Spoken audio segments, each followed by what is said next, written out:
I opened my eyes to the buzzing quiet of the house. The particular kind of silence that means everyone else is already gone, or at least very, very busy trying to pretend they are. My head throbbed. Not from a hangover, just exhaustion. Deep, bone-weary exhaustion that felt like it had settled into my soul. The alarm on my phone had been going off for 20 minutes. I could tell because the screen was still lit up with a notification from the group chat.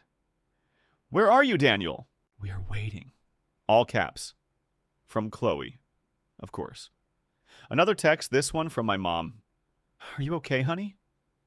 "Didn't hear you leave this morning." A normal mom text, but even that felt like an accusation today. Like I'd failed some basic adulting test by not being up at 6 a.m. I just lay there staring at the ceiling, trying to remember what day it was, what I was supposed to be doing. It wasn't even 8:30 yet, but the light outside was already that harsh, bright kind of late spring morning. May. It was May. Early May. My stomach did a flip. That's right, the camping trip. Owen's 30th birthday camping trip. We'd been planning it for months. A big deal. His big 3-0. And I, Daniel Miller, his best friend since kindergarten, was supposed to be the one picking up the supplies. The cooler, the special microbrew IPAs he loved, the elaborate cake Chloe had ordered. I was supposed to be there at the designated meeting spot an hour ago with all of it. Except I wasn't. I was still in bed in my small apartment just outside Portland. The smell of stale coffee and unwashed clothes hanging in the air. My chest felt tight, like someone was sitting on it. The kind of tight that makes it hard to breathe, even though you're technically breathing just fine. I just felt stuck. Couldn't move. Couldn't even bring myself to pick up the phone and type out some excuse. What excuse? That I was too tired to function? That the thought of 3 days in a tent with 10 other people, even my closest friends, felt like climbing Mount Everest without oxygen? That wasn't an excuse. That was just me. And it wasn't fair to Owen or Chloe, who had put so much work into organizing everything, or Liam, who was probably already at the campsite waiting for the rest of us. We're not kids anymore, you know? Owen, Chloe, Liam, me. We're 30 now, or almost. Real jobs, some with mortgages, some with kids on the way. Life is supposed to be more organized, more together. This wasn't how I was supposed to be operating. But here I was, paralyzed, staring at the ceiling, feeling the weight of all those expectant messages on my phone, and the crushing guilt of knowing I'd messed up badly. Not just a little late. This was a full-blown catastrophic miss. And I just knew, deep down, this wasn't going to be something anyone would just get over. This was different. This felt like a line had been crossed, a trust broken that might not ever really heal. My stomach churned again. What was I even going to say? How do you even begin to explain something like this? The thing about Owen and me, we weren't just friends. We were like a unit since kindergarten. I remember his mom, Brenda, dropping him off that first day, Owen clutching a worn-out Buzz Lightyear, and me, Daniel, clutching a slightly less worn-out Woody. Classic. We ended up in the same class, Mrs. Davison's, and within an hour we were building a suspiciously wobbly tower of blocks that Mrs. Davison just shook her head at.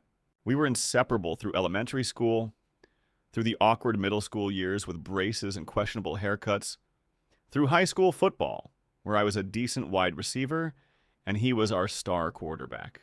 He was always the charismatic one, the leader, the guy everyone gravitated towards. I was more the steady presence, the loyal sidekick, I guess. After high school, we both ended up at Oregon State, partly because it felt like the natural progression, partly because neither of us really considered doing it without the other. Owen went into business, something about supply chain management, while I dove into graphic design. Totally different majors. But we lived in the same off-campus house with 2 other guys for 3 years. That's where Liam came into the picture, actually. Liam was the quiet, ridiculously smart engineering major from Bend. He'd joined our house in sophomore year, when one of our original roommates dropped out.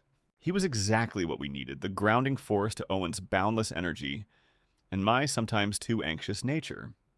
Liam was always the one making sure the bills got paid, that we actually cleaned the kitchen once in a while. Chloe, Owen's girlfriend, she joined our orbit a few years after college.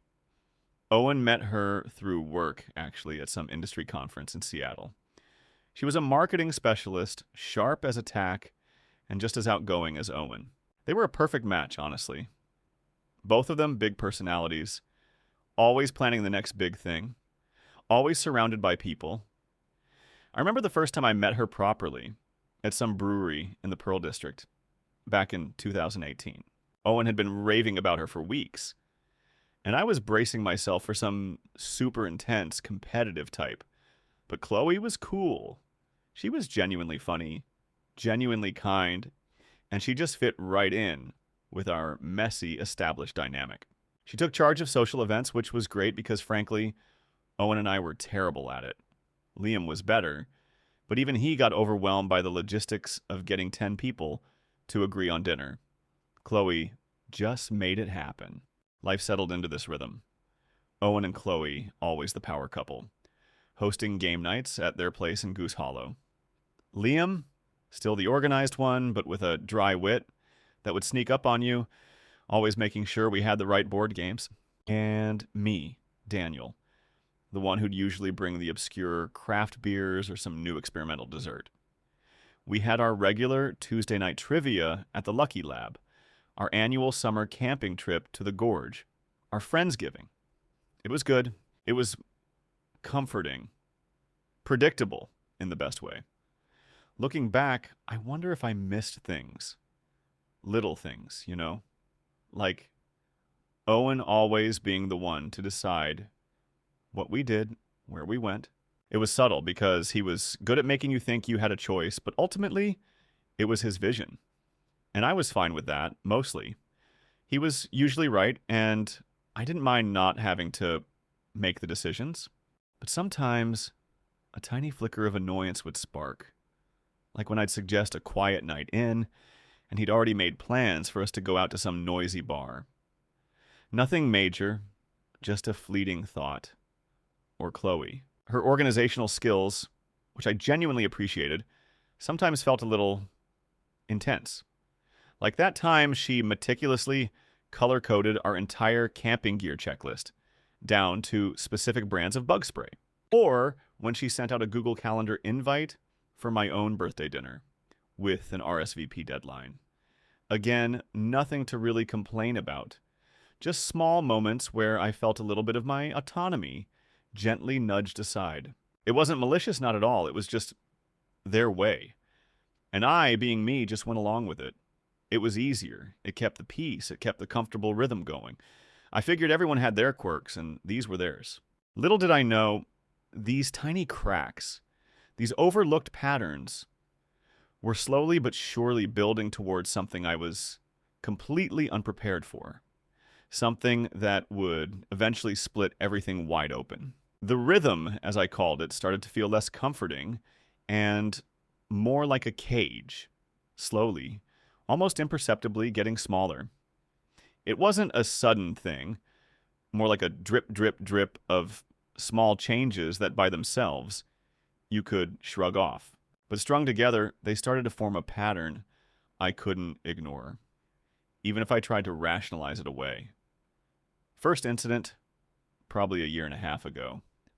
It was supposed to be our annual ski trip to Mount Hood. We'd been doing it every winter since college. The usual crew, Owen, Chloe, Liam, me, and sometimes a few others. This time, Chloe decided to invite her cousin, Jessica, and Jessica's new boyfriend, a guy named Bryce. Fine, whatever, more the merrier. Except Chloe also decided to rent a huge cabin, way bigger than we needed, and then sent out a detailed itinerary for every single hour of the weekend. Like Friday 6 p.m. Group dinner, Chloe's famous chili, BYOB. Saturday 8 a.m. Breakfast buffet, pancakes, bacon, eggs, Liam on griddle duty. It felt less like a casual trip with friends and more like a corporate retreat. I remember standing in the kitchen of that cabin trying to make coffee, and Owen comes over, a huge grin on his face. "Isn't this great, man?" Chloe really outdid herself. I just grunted. "It's a lot of schedule, you know." Owen chuckled, completely missing my point. "That's just Chloe. Organized. She's making sure everyone has a good time. I tried again." "Yeah, but sometimes, isn't it nice to just, I don't know, see what happens, like we used to?" He just shrugged. "Dude, we're not 20 anymore. People have lives, jobs, you gotta plan stuff. Plus, Jessica and Bryce are super excited about the chili night." And that was it. My small complaint, my tiny desire for spontaneity, just vanished. It was always about what everyone else wanted, what Chloe had planned, what felt grown up. I felt like a whiner, so I dropped it. But inside, it stung. It wasn't just Chloe, it was Owen too, completely on board, always defending her decisions. Then came the new job. About 8 months back, I got offered a really good position at a design agency downtown. It was a step up, more creative freedom, better pay. I was genuinely excited. I told Owen first, obviously. We were at our usual bar, Lucky Lab, for trivia. "Dude, that's awesome!" Owen clapped me on the back, truly happy for me. "We gotta celebrate!" "Chloe and I will throw a dinner party. Your place or ours?" I smiled. "Thanks, man." I was actually thinking maybe just a quiet dinner with you guys, like the four of us. I pictured a relaxed evening, just us talking shop, catching up. Owen looked at me a little confused. "Just the four of us?" "But this is huge, Daniel. We need to make it a thing. Everyone will want to hear about it. Liam, obviously, but also Kelly and Sam, and maybe Chloe's work friends, Maya and Ben. We could do a whole barbecue thing at our place next Saturday." My excitement just deflated. It wasn't what I wanted. It felt like my personal achievement was being co-opted, turned into another one of their big productions. "I don't know, Owen," I said, trying to keep my voice even.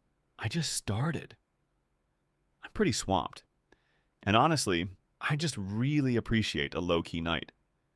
Owen's face hardened just a little. "Come on, Daniel. Don't be like that. This is a celebration. We're your friends. We want to celebrate you." Chloe's already talking about a theme. For the decorations, I could feel the pressure mounting. It wasn't a request. It was an expectation. And I knew if I pushed back, I'd be labeled difficult or antisocial, so I caved. "Okay, fine. Your place."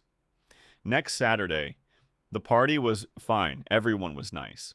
But I felt like a prop, nodding and smiling, recounting the details of my new job to a rotating cast of people, many of whom I barely knew, while Owen and Chloe played the perfect hosts. I hated it. And I hated myself for not standing my ground. The real shift, the one that started to eat at me, was probably around Christmas.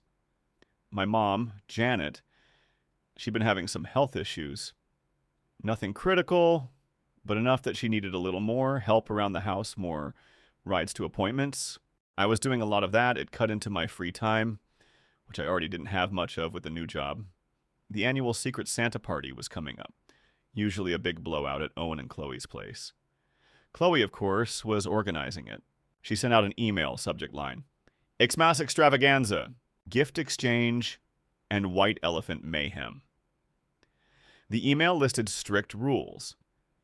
$50 minimum gift value, no gag gifts for Secret Santa, list 3 desired gifts, bring a potluck dish from this sign-up sheet.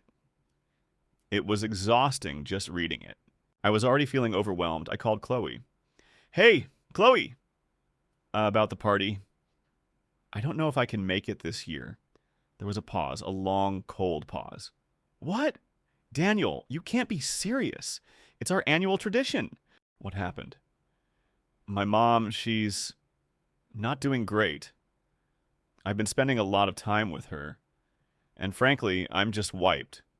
And the gift thing, with the minimum, it's a lot right now." I tried to explain to make her understand. Chloe sighed, a theatrical sound that made me feel instantly small. Daniel, I get it. Family stuff. But this is important to Owen and to all of us. Can't your mom get a ride with someone else for one night? Or you could just bring a simpler gift. We can make an exception for you. But you have to be there. Owen's really looking forward to you being there. Again, the pressure. Always the pressure. And the framing of it as something Owen needed. It made me feel like I was letting him down, not just Chloe. I ended up going. I bought a rushed gift, something generic, and spent the evening feeling like I was forcing a smile, watching everyone else genuinely enjoy themselves, wondering if they could see through my act. My mom called me halfway through the party just to check in, and I had to step outside into the cold to take the call, feeling even more distant, more wrong. Liam was the only one who really seemed to notice anything.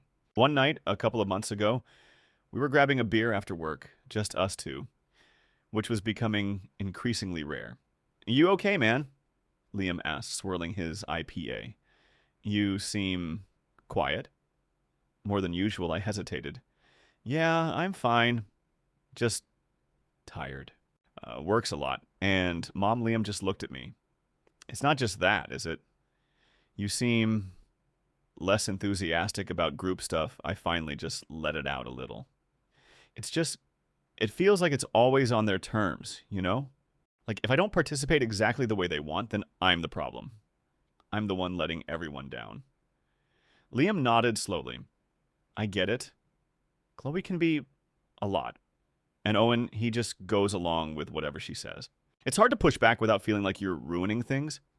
It felt good to hear someone else acknowledge it, to know I wasn't crazy. Yeah, exactly.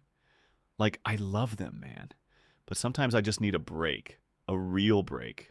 From the planning, the expectations, the constant doing. Liam just raised his glass. To breaks. And quiet nights. We clinked glasses, a small, shared moment of understanding. It was a brief reprieve, a tiny crack of light. But it didn't change anything, not really. The machinery of Owen and Chloe's social calendar kept grinding on. And I, the steady, reliable Daniel, kept falling in line, pushing down my own needs, my own anxieties, until the thought of another mandatory group event, like Owen's 30th birthday. Camping trip felt less like a celebration and more like a deadline I was utterly failing to meet. And this time, I knew there wouldn't be any excuses they'd accept. My phone rang again, buzzing on the nightstand, making the little glass of water I hadn't touched all night vibrate. It was Owen. My heart leapt into my throat, a sick, cold knot. This wasn't a text. This was a call. He never called unless it was important, or an emergency. This was probably both. I stared at the screen, Owen's name burning bright. My hand trembled as I reached for it, hesitating.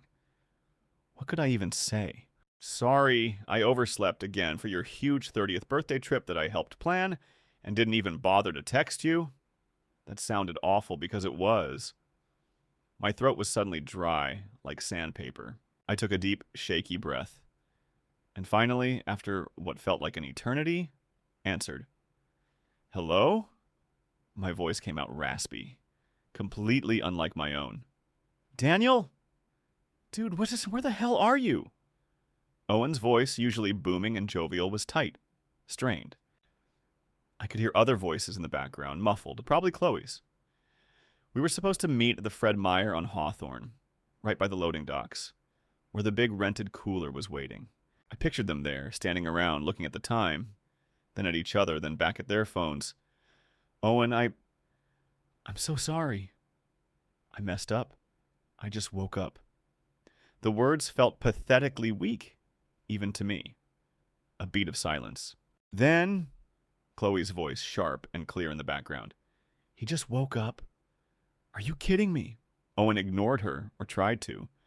You just woke up? Daniel, it's almost 9 o'clock. We were supposed to be on the road an hour and a half ago. Liam's already at the campsite waiting for us to bring the gear. The cooler, the beer, the cake. It's all here. We've been waiting For you. His voice cracked a little on the last part, and that's what hit me. Not the anger, not the frustration, but the sheer disappointment. I know. I completely screwed up. I don't even have an excuse. I couldn't get up. I hated how pathetic I sounded. I could feel the hot flush spreading across my face, even though he couldn't see me. I was still in bed, under a rumpled comforter, the pale morning light streaming through the gap in my blinds. Dust motes danced in the air, oblivious. You couldn't get up, Owen repeated. A note of disbelief, then something colder. What? Were you out all night? There wasn't anything on the schedule for last night, Daniel. We explicitly said to get a good night's sleep. This is my 30th. My big 30th, and you, my best friend, are still in bed? My mind was a chaotic mess of self-loathing and a strange, stubborn defiance. A tiny, quiet part of me wanted to yell, "Yeah, because I'm exhausted, Owen. Because I've been trying to keep up with your schedule, Chloe's schedule, everyone's schedule, and my own life, and I'm just done." But I couldn't. I just couldn't form the words. No, I wasn't out. I've been really stressed lately. With work and my mom, I just couldn't. My body just wouldn't move. The truth felt like a hollow explanation, even to my own ears. It sounded like an excuse, not the reality of a brain that just couldn't make the limbs cooperate. Stressed? Chloe's voice again, closer to the phone this time. Daniel, we've all been stressed. This is supposed to be a fun weekend. For Owen, you can't just bail at the last minute. After we've been planning this for months, you were in charge of the beer, the special order. Do you know how hard it was to find those IPAs? The IPAs. Right. I had picked them up on Thursday. They were in my fridge. I'd forgotten to bring them. Of course I had. I was a failure. A complete, utter failure. My chest felt like it was going to implode. I have the beer, I managed. It's here in my fridge. I can get dressed. I can come. I can still make it. It'll just take me a little while. I started to push myself up. A sudden burst of adrenaline making me feel like I could actually do it. Could still salvage this. But then I looked at my alarm clock. 8:57 a.m. The campsite was a 2-hour drive at least, and they were already leaving. Owen's voice was firm, resolute. No, Daniel. It's too late. We can't wait any longer. We have to go. We have a ferry to catch for the kayaking part. My stomach dropped. The ferry. Right. Another thing I'd forgotten. Liam's calling us right now, asking what's taking so long, Owen continued, his voice heavy, with what sounded like resignation, not anger, and that was worse. We'll just have to figure out the beer and the cake. Chloe's going to grab some pastries at the grocery store. Pastries. Instead of the elaborate, custom-made cake Chloe had ordered weeks ago that I was supposed to pick up. My throat was so tight I couldn't swallow. I'm so sorry, I whispered, the words barely audible. I'm really, truly sorry, Owen. Yeah, he said, and the single word was colder than any rant. Me too, Daniel. Me too. Then, a click. He hung up. I just sat there, phone still pressed to my ear, listening to the dial tone. The silence in the room was deafening now. The sunlight felt oppressive. My apartment, usually a refuge, felt like a prison. My head was pounding, a dull ache behind my eyes. I felt a weird mix of shame, guilt, and a flicker of relief. Relief that the pressure was finally off. That I didn't have to go. It was a terrible, selfish thought, and it made the shame even worse. I slowly lowered the phone, my hand still shaking. My eyes scanned the room, landing on the stack of unread books, the dust on the windowsill, the half-finished drawing on my design tablet. Everything looked flat, muted. I finally swung my legs out of bed, the sudden movement making me lightheaded. My feet hit the cold floor. What now? What do you do when you've irrevocably screwed up the most important event for your oldest friend and you can't even begin to explain why. The question hung in the air, heavy and unanswered. I just stood there in the quiet, empty apartment, feeling the full, crushing weight of what I had done, and what it might mean for everything. The immediate aftermath was a blur of silence, and the gnawing feeling of dread. I spent the rest of that Saturday in a daze, pacing my apartment, staring at my phone as if it might magically ring with an all-clear, just kidding, we know you're stressed. It's fine. It didn't. The only texts I got were from my mom, still checking in, and a couple of confused messages from other friends who were supposed to be on the trip, asking where I was. I just sent back some vague, pathetic apology.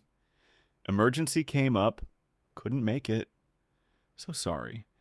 It felt like a lie, because it was, in a way. The emergency was me. Owen didn't call back. Chloe didn't text. Liam, usually so responsive, was silent. That silence was louder than any angry voicemail. It was a complete social freeze-out, and it hit me hard. I'd never been the type to be excluded. Owen and we were the core. To be outside that circle looking in felt physically painful. I tried to reach out Saturday evening. I texted Owen. Hey man, seriously, I'm so sorry about today. I completely messed up.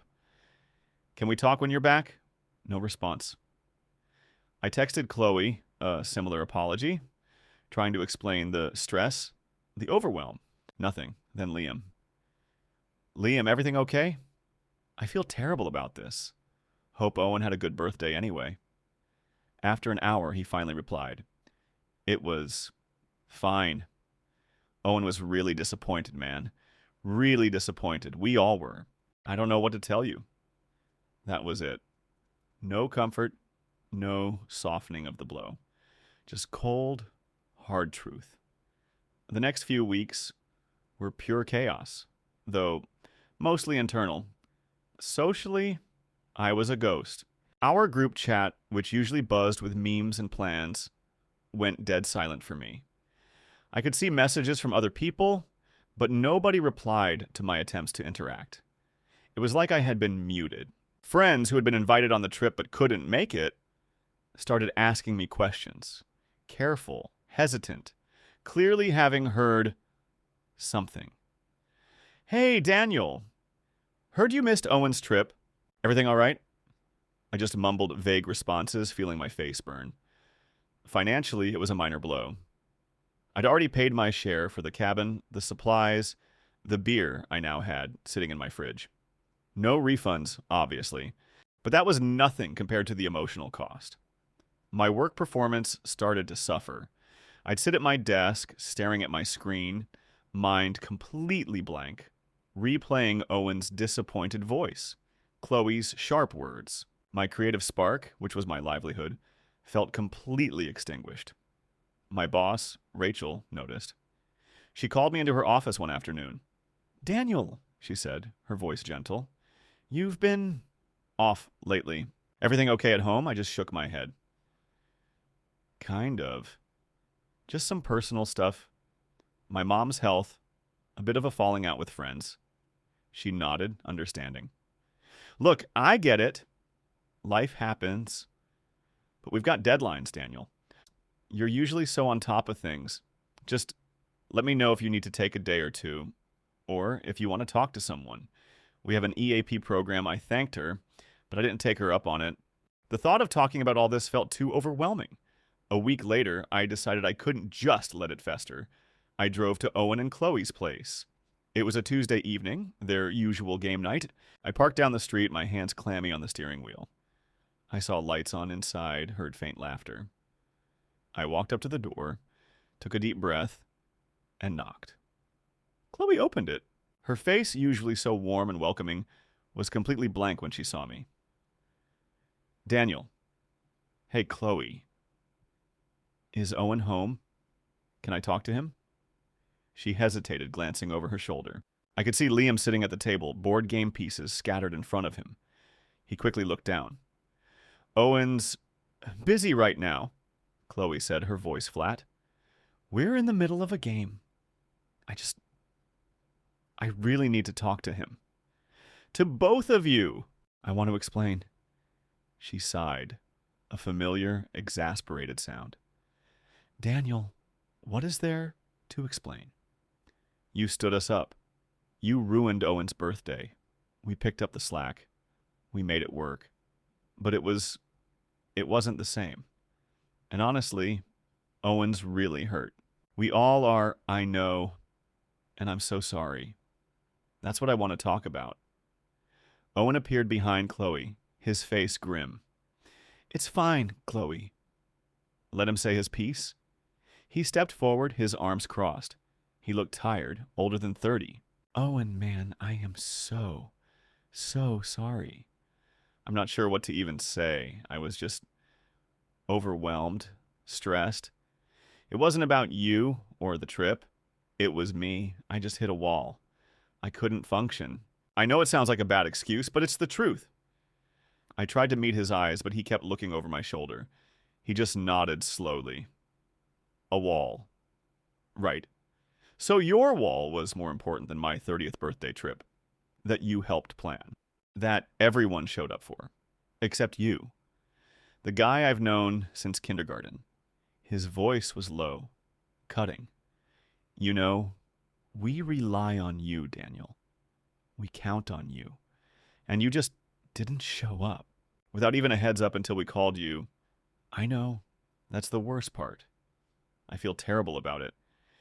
Yeah, well, feeling terrible doesn't really change anything now, does it? Chloe interjected, her voice sharp. We had to scramble. We had to explain to everyone why the best man wasn't even there. It was embarrassing. I stood there, feeling the weight of their words. It wasn't a conversation. It was an indictment. There was no room for my explanation, no empathy for my internal struggle. It was just about what I had done to them. Is there anything I can do? I asked, desperation creeping into my voice. Owen finally met my gaze. His eyes were cold. Honestly, Daniel, I don't know. Right now, I just need some space. We all do. With that, he turned, and Chloe, without another word, closed the door. The latch clicked, a final, definitive sound. I was left standing on their porch, the laughter from inside now completely cut off, the porch light illuminating my defeated face. That night, I finally let myself cry. Not just a few tears, but a gut-wrenching, ugly sob that shook my entire body. It was over. The friendship as I knew it was probably over, and I had no idea how to fix it. So, that's where I am now. It's been a few months since Owen's birthday, since that night on their porch. The silence from Owen and Chloe is still absolute.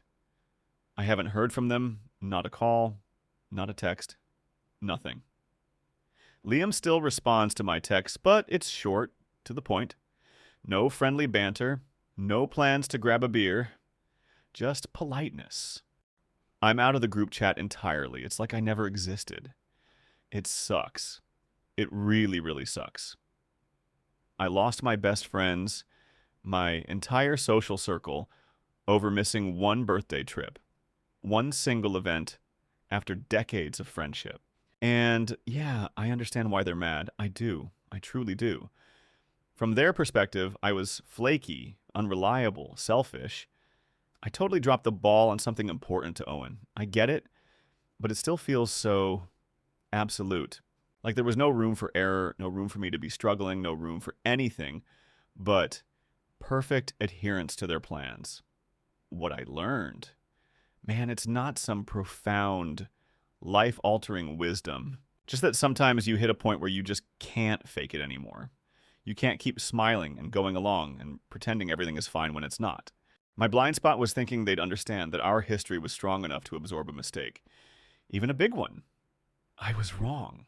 Or maybe the mistake wasn't just missing the trip, but all those little moments leading up to it, where I didn't speak up, didn't say no, didn't set boundaries. I let their expectations become my reality. And when I couldn't meet them, the whole thing shattered. It's hard, honestly. I feel lonely a lot of the time now. My weekends are quiet, sometimes too quiet. My mom's still doing better, which is good, but I find myself spending more time with her than before, just to have someone to talk to. Work is stable. Rachel's been understanding, but I know I need to get my head back in the game. This whole thing has definitely made me rethink future relationships, both platonic and romantic. I need to be more upfront about what I need, what I can handle, and what I can't. I can't be the yes man anymore, even if it feels easier in the short term, because the cost I've learned is way too high. I guess I'm sharing all this because I just needed to get it out. Needed to articulate it somewhere to people who don't know me, who might have some perspective.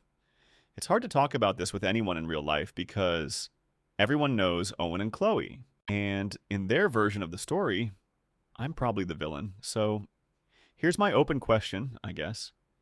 Is there ever a way back from something like this? Or do you just accept that some friendships, no matter how long, just end? And how do you even begin to rebuild when your entire social world has imploded? Because honestly, I'm still figuring that out every single day